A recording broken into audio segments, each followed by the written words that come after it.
La situation sanitaire a donc continué de s'aggraver tout le week-end. Oui, nouveau record de cas de contamination en France, plus de 52 000 cas hier en 24 heures. Les chiffres sont inquiétants d'ailleurs pour cette journée d'hier. 116 morts, 191 nouveaux cas graves admis en réanimation. Un taux de positivité des tests qui poursuit sa progression, 17% désormais. Il était de 4,5% seulement début septembre. Alors quelle marge de manœuvre reste-t-il aux autorités? Peut-on éviter un reconfinement? Plusieurs pistes sont avancées par les épidémiologistes. Martin Juret.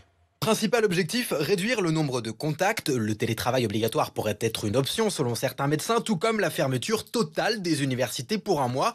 Yves Copiters, épidémiologiste à l'Université libre de Bruxelles. Le nombre de transmissions est de plus en plus fort dans les 20-30 ans. Et c'est eux qui alimentent les nouveaux cas d'épidémie et malheureusement qui risquent de contaminer les populations plus à risque. Autre option pour les autorités, selon lui, avancer lors du début du couvre-feu. 20h, 18h, alors là on a une vraie efficacité. On coupe de façon transversale toutes les activités, que ce soit culturelles, que ce soit les bars s'ils ne sont pas fermés, mais aussi que ce soit des activités familiales et de rencontres. Là, on sait que c'est une forte efficacité. Mais pour l'épidémiologiste Martin Blachier, c'est surtout aux plus vulnérables de se confiner. Le plus important, c'est les gens entre 65 et 80 ans. S'ils acceptaient de se confiner pendant 15 jours, 3 semaines, on aurait un impact sur l'hospitalisation qui serait à peu près le même qu'un confinement général. Et probablement que dans 2-3 semaines, ça devrait commencer à redescendre. Et donc, à ce moment-là, on aura évité le pire, c'est-à-dire des personnes vulnérables exposées pendant le haut de la vague. La mesure déjà évoquée au printemps dernier avait été rapidement balayée par Emmanuel Macron, soucieux de ne pas créer de discrimination entre les citoyens.